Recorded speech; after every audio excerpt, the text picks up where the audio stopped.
We will start sixth chapter, pressure, winds, storms, and cyclones. Here are some questions. Why are winds stronger on some days than others? म्हणजे इथं काय सांगितले की winds stronger का असतो काही दिवस आणि काही दिवस तो कमी का असतो, त्याचा वेग का कमी असतो. Why are water tanks usually placed at heights? Water tanks ज्या आहेत त्या नेहमी हाईट वरती का ठेवलेल्या असतात. Can air pressure really crush? म्हणजे एअर प्रेशर अप्लाय का होतं किंवा ते क्रश का करतात, पुश का करतात. What causes storms and cyclones? Cyclones आणि स्ट्रोम्स का तयार होतात? If the earth stopped rotating would cyclones will still form? जर अर्थ रोटेट होण्याची थांबली तर सायक्लॉन्स तयार होणार आहेत का? तर तुम्हाला हे जे क्वेश्चन दिलेले आहेत ह्याच्याशी रिलेटेड इथं एक पिक्चर दिलेला आहे. आता इथं तुमच्या लक्षात येते की काय झालंय, वातावरण जे निर्माण झालेलं आहे तर त्याच्यामध्ये वारा सुटलेला आहे जोरात आणि वारा एवढ्या जोरात आहे की हे जे प्लांट्स आहेत सगळे काय झालेत या बाजूला ब्लेंड झालेत म्हणजे वाकलेत. म्हणजे वारा या बाजूने, वाईन जो आहे वाईन स्ट्रोम तो या बाजूला आहे. त्यामुळे काय झालंय, हे जे प्लांट्स आहेत ते या बाजूला वाकलेले आहेत. तर कशामुळे वाकले असतील त्याच्यामागचं रिझन काय आहे ते या चॅप्टर मध्ये एक्सप्लेन केलेलं आहे. तर let us see. You must have observed fallen leaves on the ground, swirling in the air or being swept away, and trees swaying or even bending when a strong wind blows. आता तुम्ही कितीतरी वेळा पाहिलं असेल की जे fallen leaves म्हणजे जे पानं गळून पडलेली असतात खाली, ज्यावेळी वारा सुटतो ते या पद्धतीनं ते गोलाकार होत होत वरती जातात ग्राउंड वरती. किंवा जे ट्रीज आहेत झाड आहेत ते एकदम स्ट्रॉंग वाइंड असेल तर ते बेंट होतात, जसं आता पिक्चर मध्ये दाखवलं होतं त्या त्या पद्धतीने. Have you ever wondered when fallen leaves rise in the air or trees sway or bend म्हणजे बेंट होतात. Does the wind exert a force on fallen leaves to make them rise on trees to bend? तर हे जे leaves आहेत ते ज्या पद्धतीने असे गोल गोल करत वरती जातात किंवा जे प्लांट्स आहेत ट्रीज आहेत ते बेंट होतात, तर ते कशामुळे होत असतील? वाइंड करून कोणता फोर्स एक्झर्ट होत असेल का? Recall other similar effect of force exerted by wind like slamming of doors or rattling of windows or fluttering of clothes. म्हणजे ज्यावेळी वारा जोरात सुटतो त्यावेळी दरवाजे सुद्धा जोरजोरात आदळले जातात, खिडक्यांचा आवाज येतो आणि जे कपडे आपण वाळत घातलेले असतात दोरीवर ते सुद्धा वारे ज्या दिशेने असेल त्या दिशेने जोरजोरात असे फडफडत असतात. How does the force exerted by wind makes this happen? तर मग कशा पद्धतीनं फोर्स एक्झर्ट होत असेल वाइंड कडून की त्यामुळे या सगळ्या गोष्टी घडतात. The force exerted by wind creates wind pressure which causes these effects. तर त्यामुळे काय होतं, जो वाइंड कडून फोर्स एक्झर्ट केला जातो तेच काय प्रेशर आहे, जे वाइंड करून प्रेशर अप्लाय केलं जातं. In this chapter we will explore the relationship between force and pressure. आता या चॅप्टर मध्ये आपण फोर्स आणि प्रेशरचं रिलेशनशिप बघणार आहोत. मागील चॅप्टर मध्ये आपण फोर्स म्हणजे काय बघितलं. आता या ठिकाणी काय बघितलं, हे जे प्रेशर आहे तेच काय, जे वाइंड करून जो फोर्स एक्झर्ट केला जातो त्यालाच काय म्हणणार आहे आपण, pressure. And understand how they shape powerful natural events like thunderstorms and cyclones.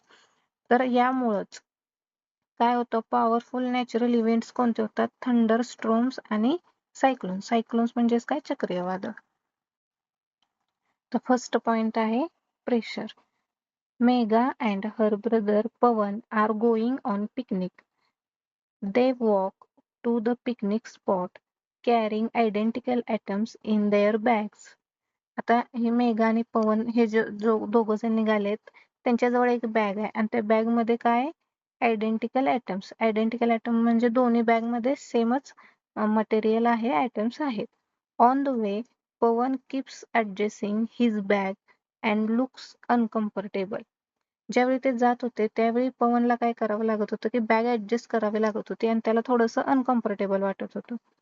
Mega ask, is there a problem with your bag? तुला काही प्रॉब्लेम आहे का त्या बॅगमुळे? Pavan responds, yes it is hurting my shoulders.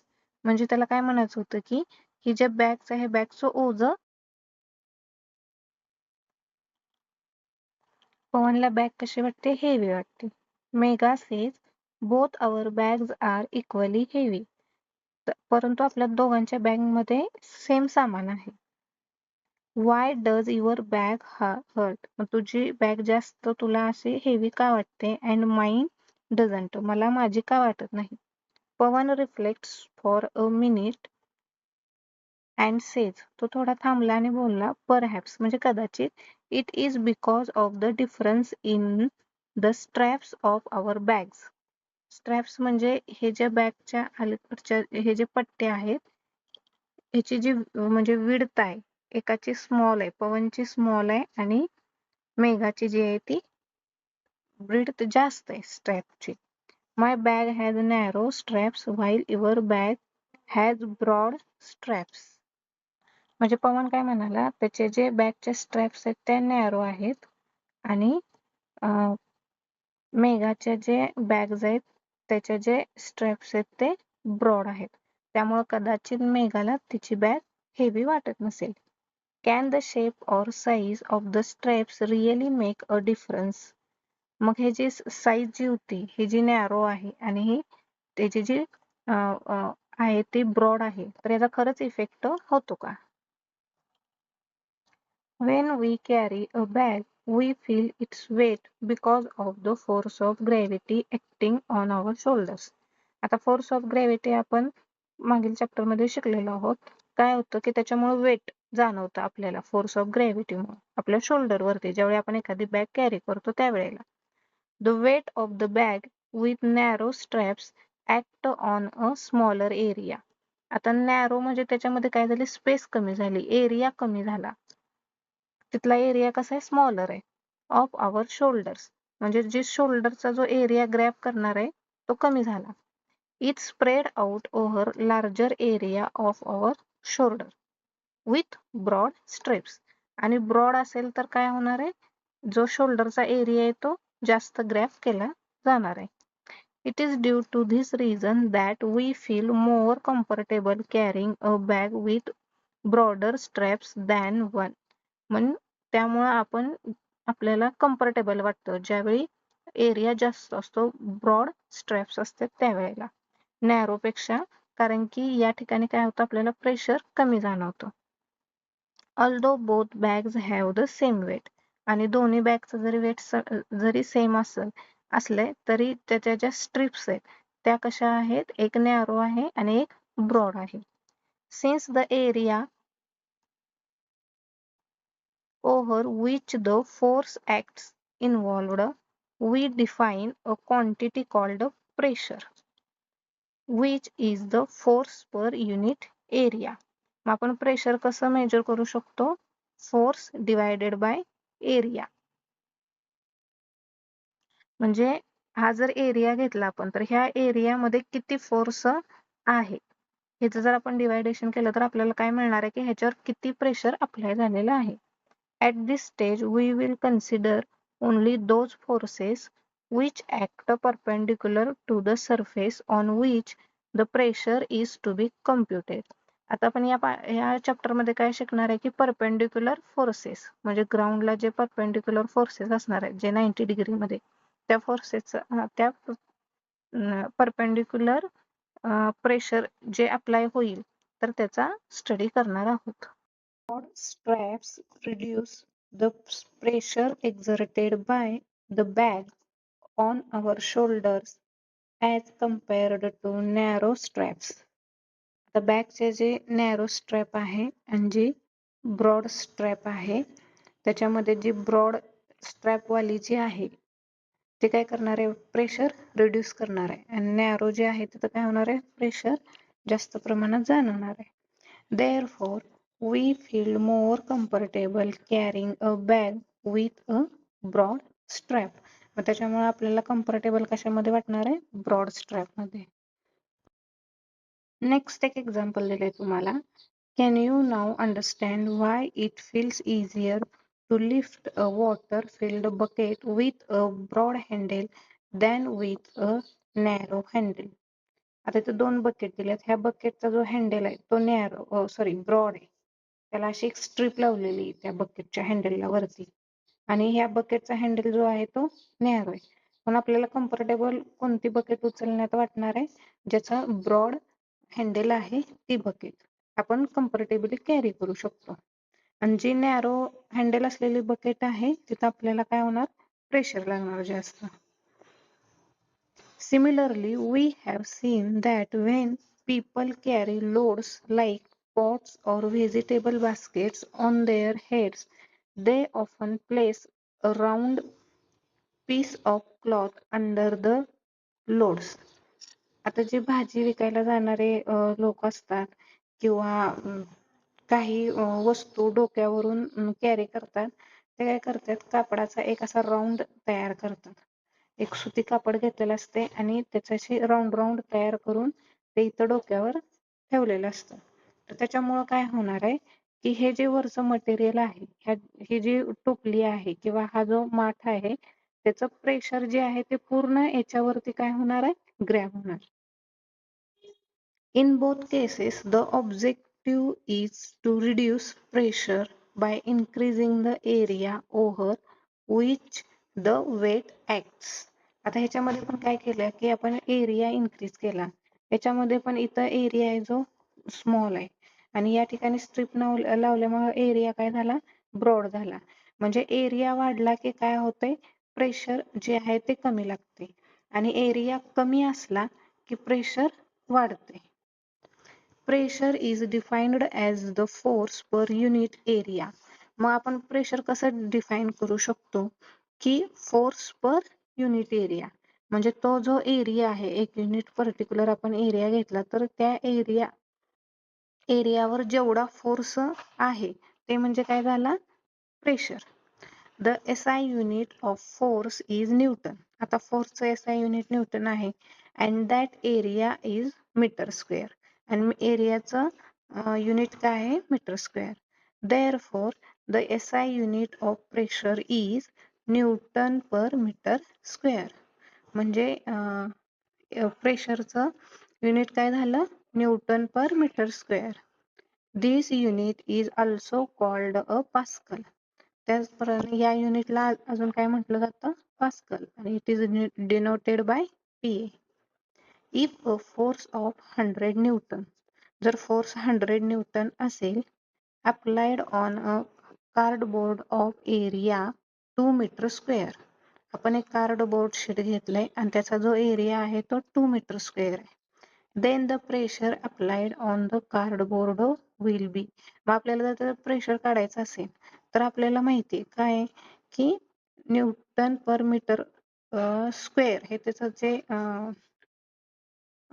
SI unit आहे, तर ते म्हणजे वरच्या बाजूला काय येणार आहे? Force divided by area. मग फोर्स किती आला? 100 न्यूटन, आणि एरिया किती आला? 2 मीटर स्क्वेअर. मग 2 न डिवाइड केलं की 50 न्यूटन पर मीटर स्क्वेअर. हे काय झालं? प्रेशर मिळालं आपल्याला. There are many situations in daily life where pressure plays a role.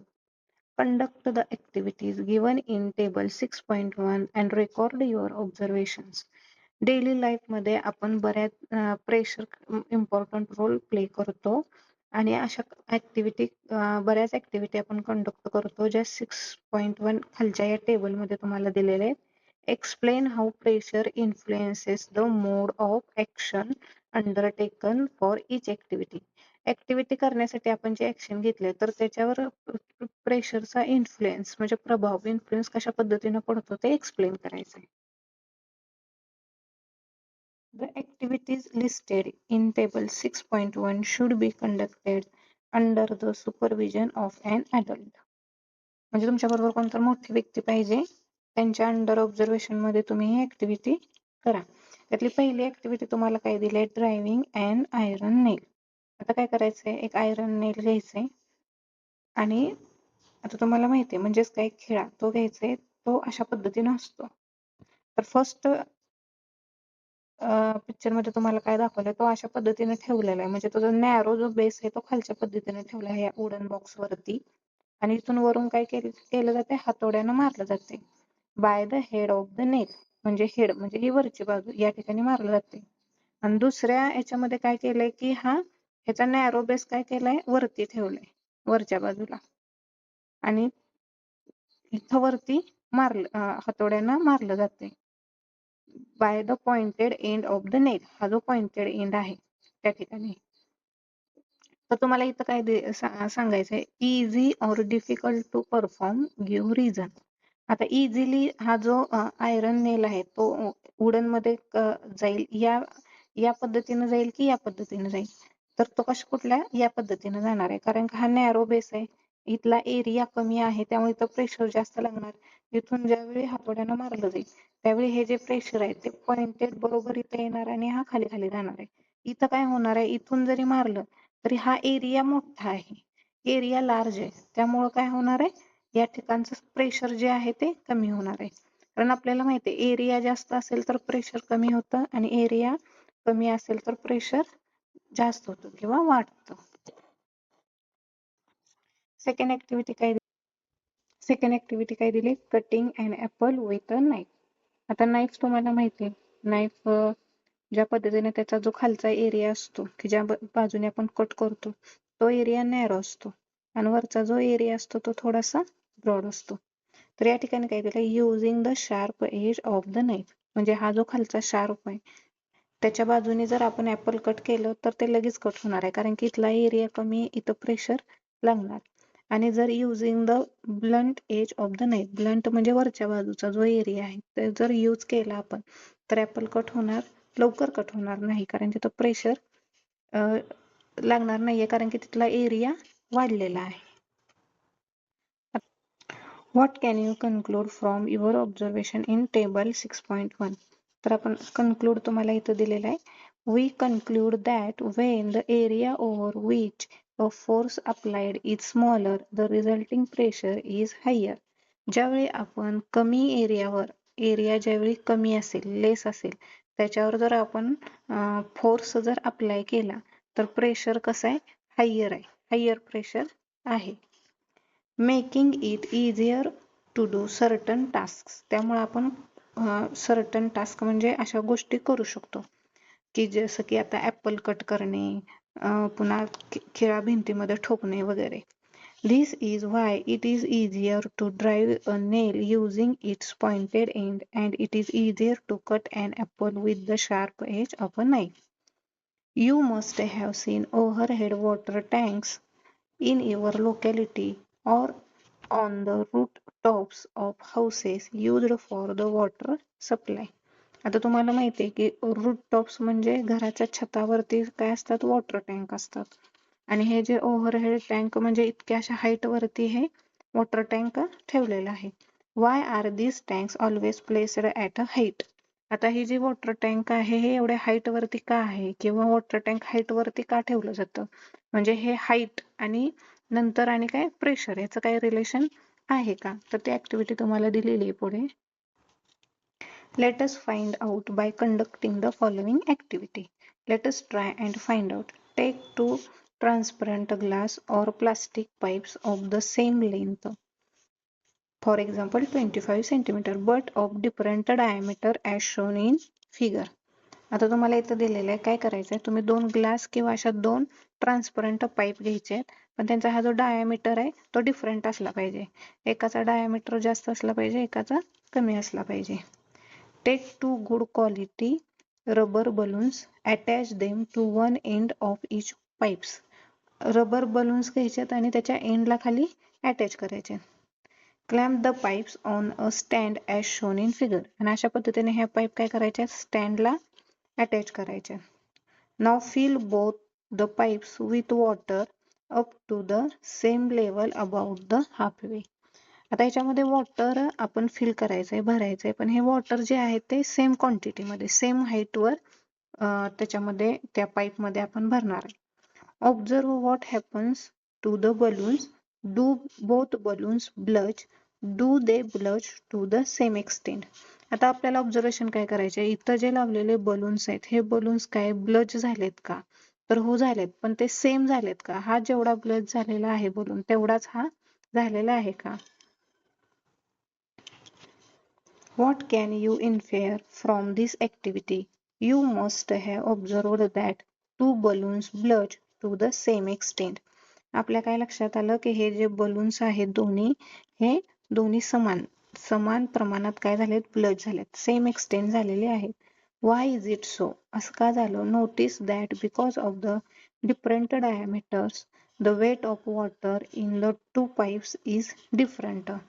आता इथं ज्या आपण दोन पाईप घेतल्या होत्या ह्याच्यामध्ये डिफरन्स होता ना, डिफरन्स काय होता की ही जी पाईप आहे ह्या दोन, ही थोडीशी लहान आहे आणि ही मोठी आहे. ह्याच्यामध्ये पाणी कमी प्रमाणात आहे, ह्याच्यामध्ये पाणी जास्त प्रमाणात आहे, म्हणजे ह्याच्यामध्ये वेट कमी आहे, ह्याच्यामध्ये वेट जास्त आहे. मग तरी देखील बलून्स सेम एक्सटेंट मध्ये कसे काय ब्लज झाले. However, the bulge in both the balloons is the same.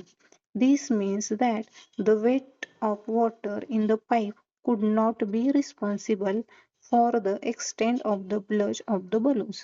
म्हणजे ह्या पाईप मध्ये जे वॉटर आहे त्या वॉटरच्या वेटचा काय त्याच्यावरती इफेक्ट झालेला नाही.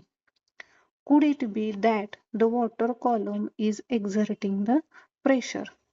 Yes, it is the pressure exerted by the water column which is responsible for the bulge.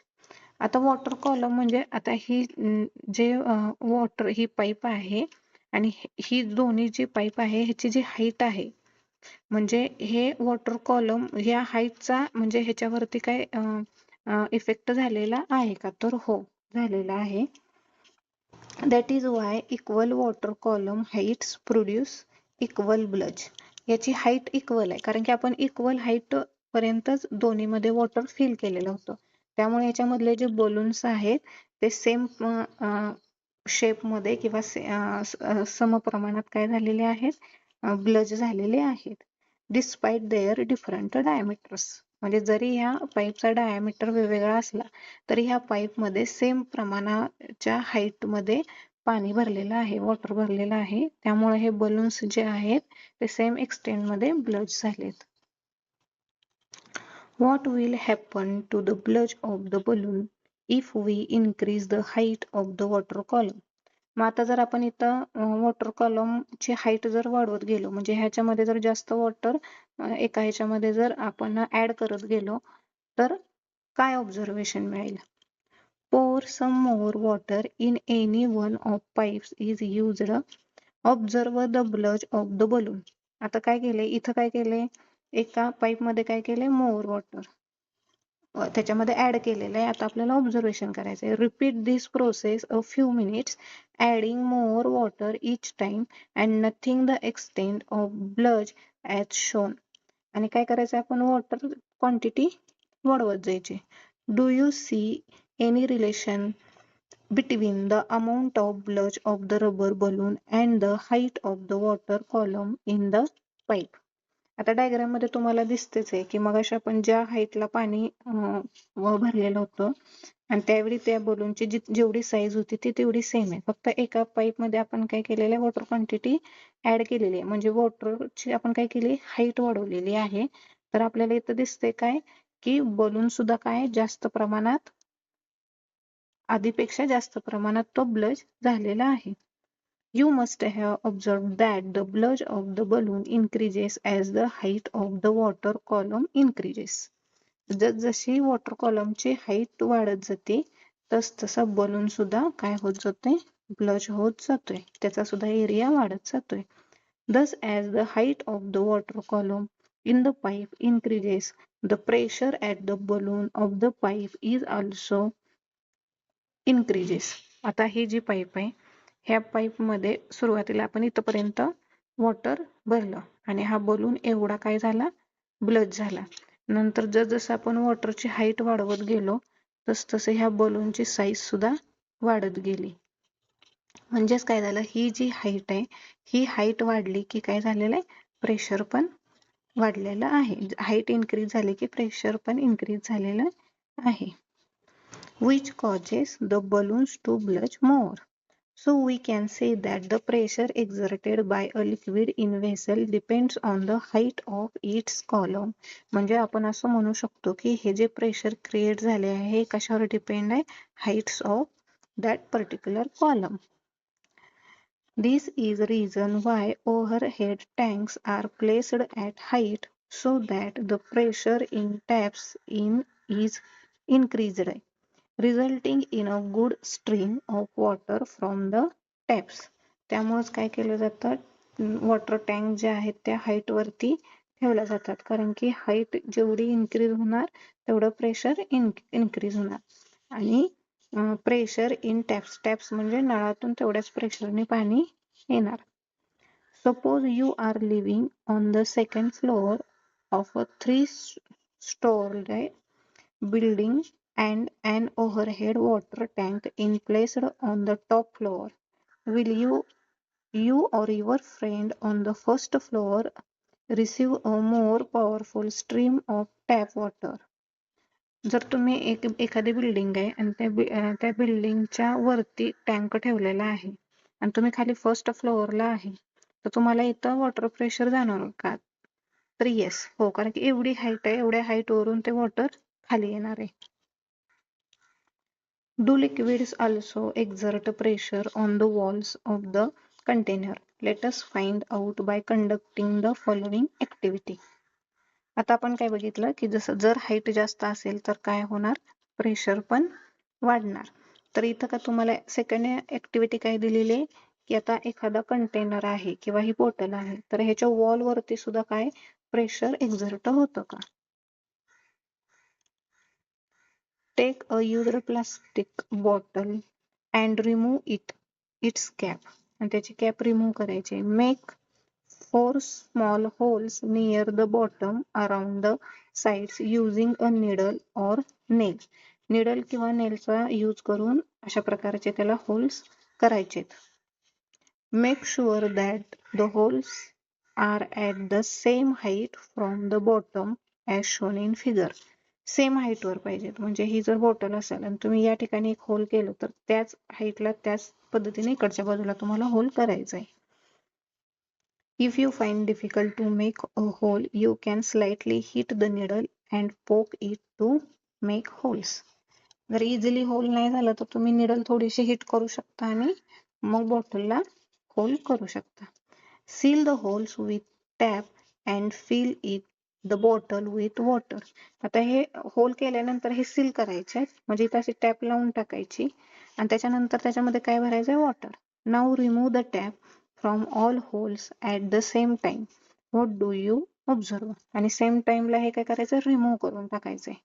मग आता आपल्याला इथं ऑब्झर्वेशन मध्ये काय मिळणार आहे की हे दिसते, हे वॉटर हे प्रेशरने बाहेर आलेलं आहे सेम तिन्ही होल मधून. You observe water flowing out through the holes on the sides of the bottles. बॉटलच्या सगळ्या साईडला जेवढ्या जेवढ्या साईडला आपण होल्स केले होते त्या सगळ्या होल मधून काय झाले, पाणी बाहेर पडलेले. What can you infer from the observation? It indicates that water also exerts pressure on the sides of a container. आता हा जो कंटेनर होता, ह्या कंटेनरला आपण वॉल हे केल्यानंतर यातून प्रेशरने काय झालं, पाणी बाहेर पडलं. म्हणजेच काय, ह्या वॉल वरती काय झालं होतं, वॉटरने प्रेशर क्रिएट केलेलं होतं. Therefore, we can conclude that liquid exert pressure not only at the bottom of the container but also on its side. म्हणजे लिक्विड फक्त बॉटमलाच प्रेशर क्रिएट करते किंवा एक्झर्ट करते असं नाही, तर साईडला वॉलवर सुद्धा काय करते, प्रेशर एक्झर्ट करते. In fact, liquid exert pressure in all directions.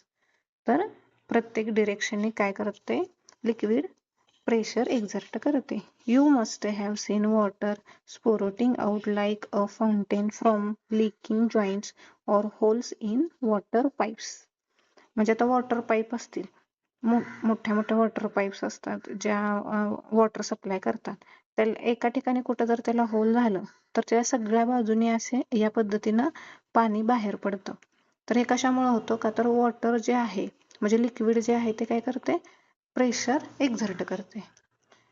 Can you explain why this happens? It is due to pressure exerted by water on the walls of the pipes.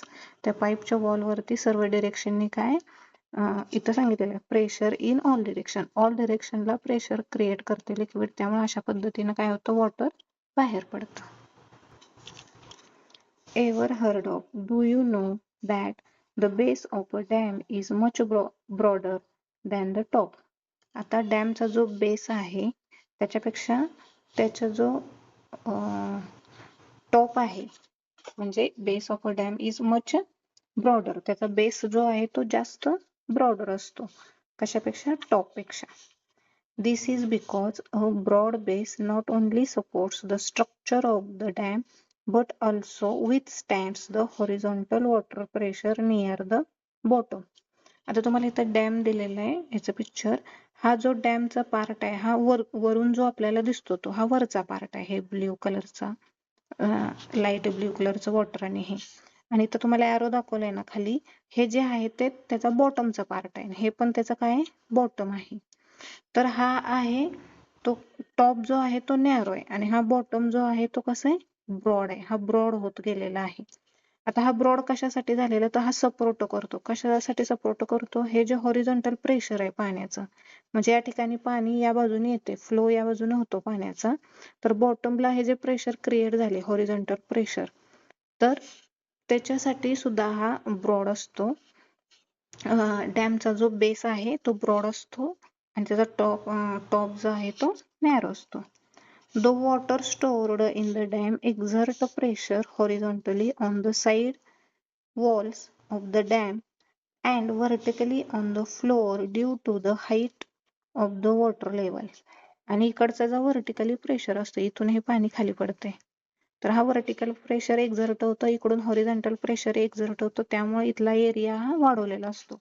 Area का वाढवलेला असतो तर आपल्याला आता आपण मागच्या activity मध्ये बघितलेला आहे एरिया वाढला की काय होतं प्रेशर कमी होतं आणि एरिया कमी झाला की प्रेशर वाढतं. म्हणजे जे ऍपल कटिंगचं जे आपण एक्झाम्पल बघितलं आयरन नेलचं जे आपण एक्झाम्पल बघितलं त्यामुळे काय केलं इथं एरिया वाढवलेला. एरिया वाढवल्यामुळे इथलं हॉरिझॉन्टल प्रेशर जे आहे ते कमी झालं आणि त्याच पद्धतीने इकडे व्हर्टिकल प्रेशर पण असतं वॉटरचं. इकडून वॉटर येणार आणि इथून खाली जाणार.